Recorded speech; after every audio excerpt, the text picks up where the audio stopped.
How everybody doing today? It's another episode of Politickian and Demonstrate. I have the beautiful Sierra Savanaugh, Posh Entertainment. She's doing a lot of things. We're gonna talk about that too. We're gonna dig deep into it. Not too deep, we're gonna get deep enough so y'all understand and know who she really is. How you doing today, Sierra? Hey, good. Okay. Thanks for having me. All right now. So, man, nice day today in Vegas. It's gonna get hot. You ready? Some brunching. Some brunching here. Yeah. Sundays. Mm-hmm. Vegas is one of the best brunch spots. Yeah. So, just to start off. So I graduated college. I went to University of Georgia. Okay. Had a gymnastics scholarship there. Majored in telecommunications. So I didn't really want to do that. So I started Googling and looking around, and I found some circus entertainment on the internet. And I was like, I think that sounds really fun. Maybe I want to. So I just applied, and next thing I know, I was a clown performer for a company out of Florida called Cirque Dreams. Mm. And then I started working with them, and then I met a hand balancer in that, and we started doing some hand balancing acrobatics. He was from Vegas, and he said, "Why don't you?" And that's where I ended up. Oh, okay. So, did you ever get into any of the shows on the strip in Vegas? Those kind of. Yeah. So my first show was Les Folies Bergère, which was also in Paris and in Vegas at the Tropicana. Mm. And it was like mob style show. There was, they used to joke around that there were bodies in the rafters, from the mob. Okay. Elvis used to go to the show. All the showgirls back then were famous, very affluent individuals in Las Vegas. It was back in those days that show was created. Okay. So I got to step in, train for the Olympics, and it was just this whole new entertainment world. And then that just catapulted me into all sorts of directions, and eventually doing Cirque du Soleil for 10 years. Oh, okay. So, okay. Mm-hmm. Yeah. So, the Posh Entertainment thing, ladies and gentlemen, listen, the Posh Entertainment thing is real big. It's extra big. So, we're going to get into that. Tell us about the Posh Entertainment. To others and help them do what they love to do. And in 2012, I started a company with we're a female-owned business partner, and we just ran with it. And now, I'm so blessed. We've been able to help a lot of performers and get people work and do what they love to do, and it's very special. Yeah. So, you did the Floyd Mayweather ring walk. My Donna one. Talk about that a little bit. How was that experience? I know that was, I'm sure it was a crazy night. Yeah, it was wild. Justin Bieber. Yeah, he was there walking out. It was one of our first big events that we ever did, and we got this call that Mayweather wanted all these crazy performers, clowns, and stilt walkers, and little people throwing stuff and swinging, and I was like, oh man, okay. Yeah, he wanted to walk out with a circus, and and so we were that company. We were lucky in Showtime. It was and we even got a shout out on Showtime. It was and we had only been in business maybe a year and a half, maybe less. Maybe it was a year. We started. This is funny. We started, our first job that we ever got was booking mud wrestling. So I booked at Gillies. Okay. Gillies, the country bar. Yeah. I had a whole team of female mud wrestlers. And they would wrestle in chocolate pudding. Okay. In 2 gallons of chocolate pudding. Oh, wow. And we bought a ring. Right. They all had these crazy names. Okay. And they, so it was and we literally were making $35 a week. Okay. We were just doing it to get experience, and then right. Get you. You have to start somewhere. Yeah. That's why I say all the time. I'll try to LA, Chicago, Miami, etc. Get into that a little bit. Tell us what you got going on here first, and then Well, yeah, next weekend we have a huge event. I hope everyone can come out. It's called Elro. Elro is well, it's actually Art of the Wild. It's an Encore Beach Club, and we do this event. We've done this now for 5 years. We do. That's still rapping. Yeah, so we got all those characters. We got like the Power Rangers. I mean, you have to see it. It's like no show. And this is a company from Spain that we've been working with. They're in Barcelona, and so we do all their U.S. shows. So that's why we go to Chicago and Miami and New York every year with these shows. Right. So. And this is what I have to understand. So I live in Vegas, so my interviews are gonna be full spectrum. So I'm gonna have a lot of people who do things in Vegas. It's the entertainment capital of the world. So that's what my show is about. Just not one thing. Man. So training for the Olympics. I want to get into that because that's something that's only an hour. I mean, right. This is very intense. And gymnastics. Yeah. And not only training for the Olympics, but just gymnastics in itself. Sport. Because that's something that's very, very interesting. Gymnastics. Got a lot of attention lately. Yeah. Yeah, so we've had a lot of attention on our sport, and the trainer that, of course, was a huge lawsuit. Oh man, that was my trainer. So wow, I was in that era. Okay, yeah. See, that's what I'm saying. Very, very interesting. Yeah, America. It is the best country. I'm very blessed to live here and grow up here. I feel that every day, and to represent the United States internationally, I competed in Russia. We went to Moscow, and I was in Australia and Canada, and I competed against everyone, and getting that international feel, a lot of appreciation for other cultures, a lot of appreciation for where I came from. Right. And you don't really know, college. Getting a college scholarship was the best thing that ever happened, I could say, because it gave me a chance to find myself. Who was I without gymnastics? Yes, I had gymnastics, but then I became a student, and that was college is expensive, so a scholarship was wonderful. And my parents had put in a lot of money into the sport. College is expensive in America. Mm-hmm. If you don't go to college, please major in something that matters. Don't waste your time because them student loans. They're gonna chop your head off then. So you don't want to live your life paying student loans off. I just want to put that in there. Education. But Miami. What you got going on down there, man, in Miami? Because I know Miami is just, it goes down crowd. in Miami. It's a very different. So it's really interesting getting to know the different entertainment scenes. Miami's very different than Vegas, actually. It's surprisingly out there. Okay. See, that's why I asked her, because I knew she couldn't talk about it. But I just want y'all to know, hey man, she's doing big things. When you can't talk about certain things, that's how you know, hey, it might be something on the rise. So, as far as Las Vegas, how do you see the city in the next 5 to 10 years? Where do you see the city going? Ooh, that's a question, all right. As far as entertainment, as far as in general? In general and entertainment. Because, they got, the Fountain Blue coming up. No. Some people say it's gonna crash.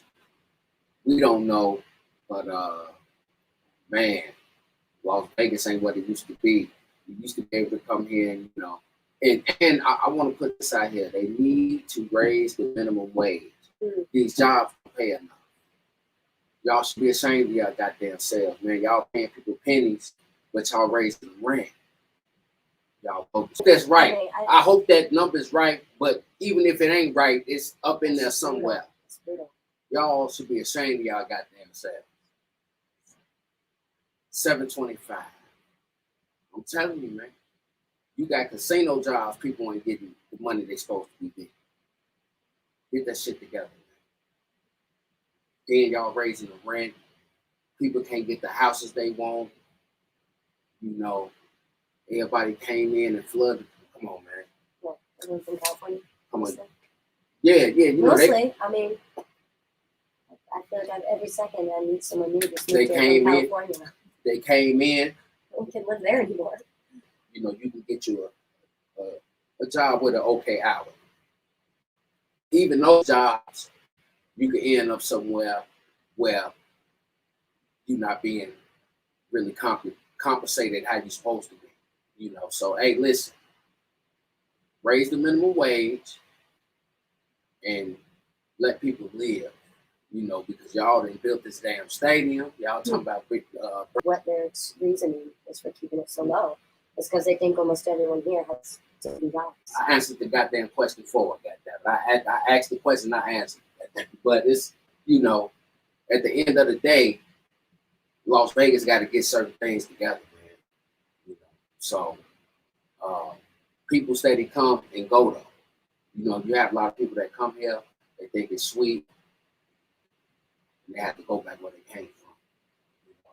So yeah, this town will put you up. Yeah. Put you out if you do not have good morals, if you do not have a good sense of yourself.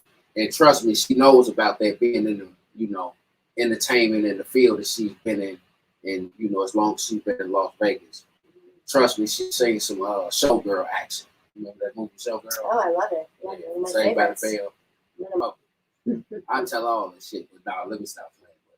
But, you know, man, Sierra, you know, you've done a lot of, you know, things in the entertainment business, you know, that you know, a lot of people only dream of, you know. So as far as the Posh Entertainment, where do you see Posh Entertainment, you know, really in the future? You know, like adding certain, you know, things to Posh Entertainment. Are you guys heading in that direction? Consistent money, you know, Right. like it's a gig. Company's based on gigging, Right. you know, and you can gig. The gig economy, it's real. That is a real thing. That's really, I mean, this is so different in today's world. This isn't our generation, our parents. They had jobs for decades, a lifetime. Yeah. They had jobs for a lifetime. Now we have so much freedom. I mean, you know, geography help. We can move. We can do jobs. It's a part-time job world right now, and companies love that. It's cheaper. It's easier. But I would like to offer people steady work. Yeah. Like I want to. That's my goal. You know, that's always been my goal, to help people do what they love to do and get paid. But they're worth, you know, what they're worth to do. You know, in the beginning, you know, you start your company and you're just trying to make it. But now you can be very selective on the gigs that you choose and the events that you're a part of, to make sure that your talent is taken care of. And I seen a video. What was that? I seen that. I said, man, it was going back and forth, and I'm like, man, she gonna fall. The way she, and had the long white dress on. So beautiful. What event was that? An event? Actually, that was an event we did in Florida. Okay. So we got hired by a big company in Port St. Lucie, and that was a drive-through show. So because that was COVID times, and they wanted to do something, so everyone stayed in their cars and drove around, and that was one of the features that we had there. And we had jugglers and all that, but we adapted. You know, you have to adapt. You know, we had that. You know, so, and it's just ironic how now all of a sudden it's just open. You know, everybody, you can take your mask off now. Ain't that about a bitch? They need to put that shit at the beginning of each show.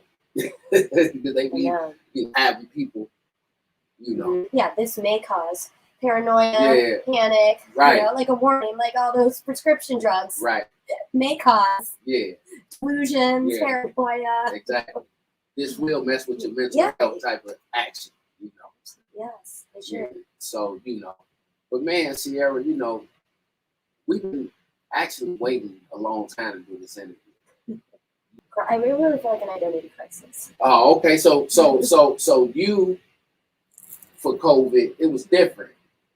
Yeah. Like Yeah. you took it as I really took it hard because I was in entertainment.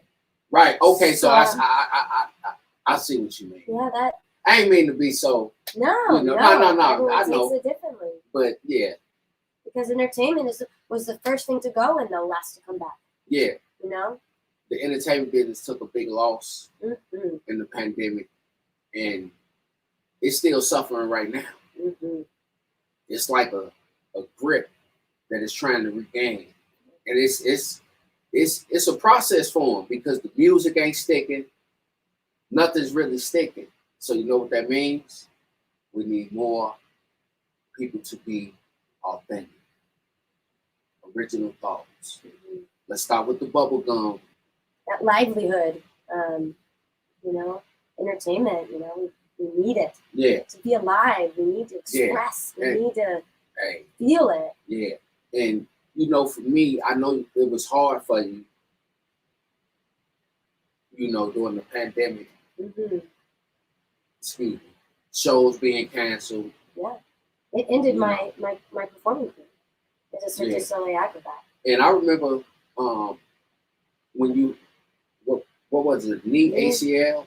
Yeah, I had it. Yep, that was I was in Beatles Love, and I had a pretty serious knee injury, and I tried and I fought, and I just couldn't anymore, and so I ended up getting the surgery, and it took me a long time to get back. Yeah. Right when I was going to integrate back, and then 2 years of no shows. What am I going to do with the rest of my life? And then an entertainment company that had no events. Right. So that's when I decided to go back to school again. Yeah, and I want y'all to know, I seen the rehab process, how you was working out, and for me, from what I seen, it was like you was doing it by yourself. Mm-hmm. You didn't like have nobody rehabbing you. Hey man, she did that shit. I seen that shit. Yeah, I say, damn, she rehabbed her own goddamn self. She got in that gym and did that shit. Yeah, you did that. Yeah, I couldn't put weight on my leg for about 2 months. Yeah, I remember. You had the crutches. Yeah. And when I say that, I say, yeah, okay, I see you. She really rehabbed her own self. She didn't, have like, some people had a trainer and, they go to that limb. She like, shit. But see, that's that gymnastics. Yeah, background and a thing that you learned early in life. It makes you strong. Absolutely. I mean, that's the key. I feel like that's the key for so much of who we are. Yeah, because I know, because she got real emotional about the pandemic. And as an entertainer, hey man, it's hard, especially when you're not a upper echelon entertainer. People have to understand that all entertainers don't have what you think they might have. You know what I'm saying? And a lot of entertainers get caught up in the style of fronting, and they be worse off than the regular people that they trying to impress because they don't have what you think they have, and they have to put this act on. People don't understand the situations. Everybody want to be a rapper. Everybody want to do this. Everybody want to do that. Hey man, ain't no money in it, man. Hey, like right now, I ain't making no money doing this shit. I'm spending money. God damn it, you know what I'm saying? But hey, something gonna come out this shit. But hey, that's how it goes. You gotta put that work in. See, a lot of y'all don't want to put the work in. Y'all just want it to happen. Lazy. It ain't gonna work. It's not gonna work. You gotta do it consistently. You gotta have that drive.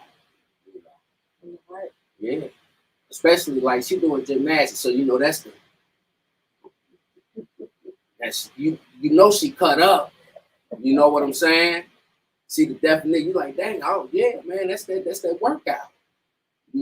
So she work out every day. I see her work out every day. She work out every day. Sometimes she doing the homework while she working out. But she work out every day. So that's why I say that's that. Gymnastics is kind of army-ish. It's just certain things that stick with you. So that's that workout. It's like that outlet. I think there's just so much complexity and stress in this world. Yeah. That you have to find some kind of outlet. Right. People have to, and whether that is art, maybe it is singing, maybe you're not, maybe you don't look at, your music as you're not going to be successful, but it serves a, or not here, but it serves, and what complex world you're growing up in. I didn't grow up like that. I didn't have all this technology. I didn't have all this, and now I don't know how people process. Yeah, when we was kids, we went outside was king. The Nintendo, the Sega, the Super Nintendo, that shit, it was cute. Like for me, I stopped playing video games. I was like 11, 12 years old. I'm not going to sit up in the goddamn house. Man, outside was king. What's going on outside? These kids today, they don't know nothing about being a young child on a mission. Mm-hmm. We on a mission. Mm-hmm. We on an imaginary mission. You know what I'm saying? We throwing rocks. Kids having a good time. Kids don't have that, they don't have those type of experiences anymore. I'm sure some kids here and there that, kids are kids, but the world is so much different. Even expressing themselves. I find that a lot of children don't know how to say how they feel. Right. They act out, and the Listen, parents are like, "Why are they acting out?" Listen, it's just so much stuff that's thrown at them. I'm not gonna even get into it because we ain't got enough. Like she said earlier, we got enough of shit. We ain't got enough. I'll break that shit down. I'm not gonna even get into it. These goddamn kids being a child today, shit, these ain't need kids no more. You seeing stuff you ain't supposed to see. When I was coming up, goddamn it, and one of them scenes came on, you cover your eyes up. A certain code of respect. And it was a certain code of conduct that children had to carry themselves with. We got the last little corner of the old school. You didn't call a grown person Jerry. It was Mr. Robinson. You didn't call grown people by their first name. Shit like that. That was like, you're going to get your neck chopped off doing things like that. You just didn't play with grown people. When we was kids, that was a no-no. You didn't play with grown. So, today, kids are, they telling their parents what to do. Yeah, there's no boundaries. Very, very confused. Yeah. Stress parenting leads to stress kids. Yeah. Too. That's the key. Stress. How many kids are stress parents? Some goes right into the children. One thing about me, I grew up on home cooked meals.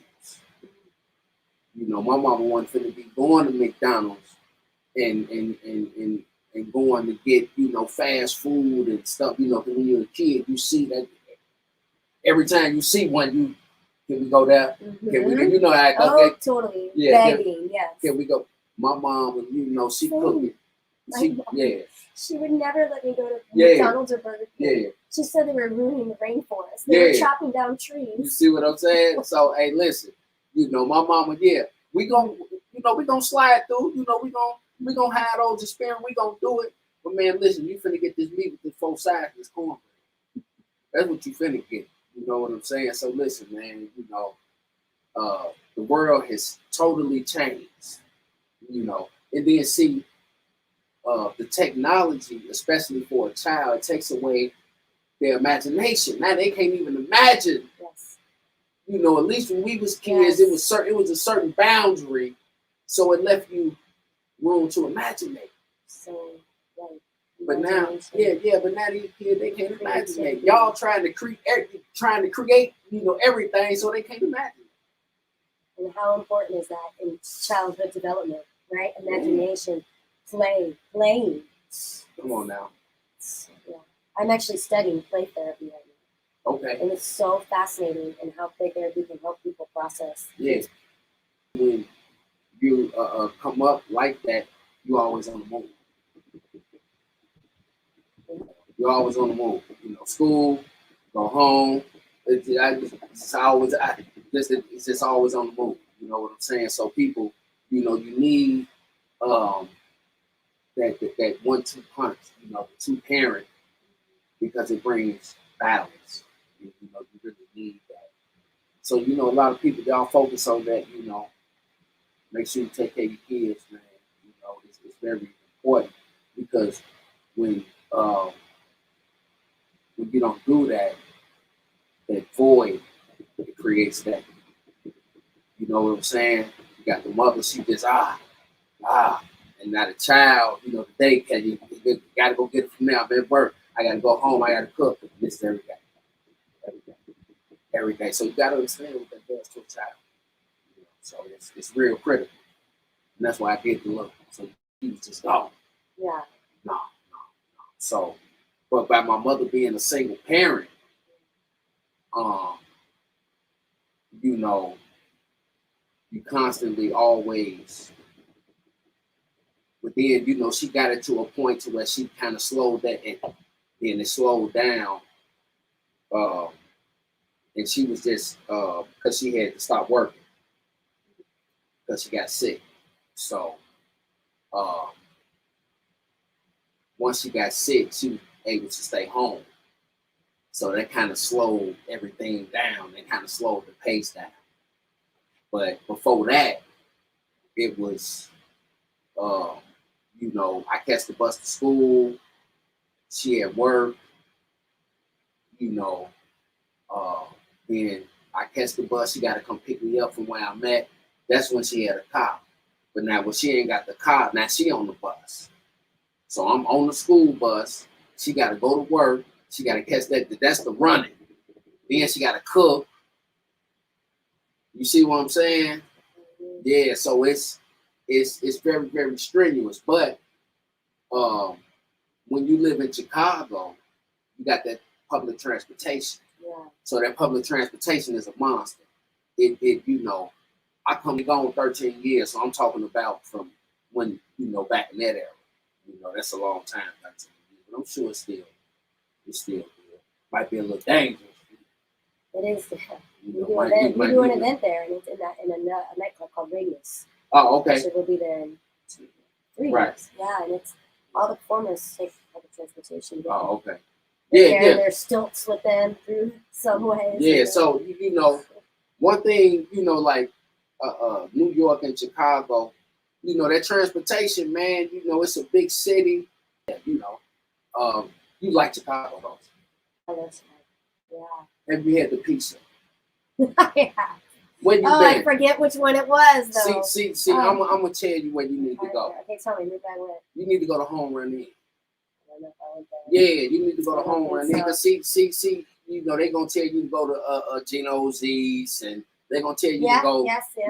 You know, you need to go to Home Run Inn. Yeah, go to Home Run Inn.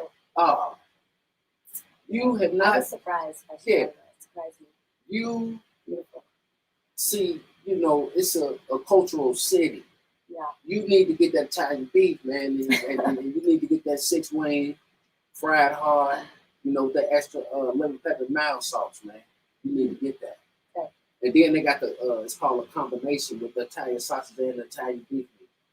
Oh man, you dip that lightly dip. You know, we gonna wrap it up. You know, you like, well, how you gonna wrap it up talking about food and she got entertainment coming? I do what I want to do. It's my goddamn show. Goddamn, I'm wrapping it up. Another episode of Politickian Demonstrate. You know, we doing our thing, man. You know, I'm a little saucy. I had a few goddamn, so if I'm slurring or whatever, kiss my ass. Sierra, I appreciate you. Thank you. Hey, she did her thing, Posh Entertainment.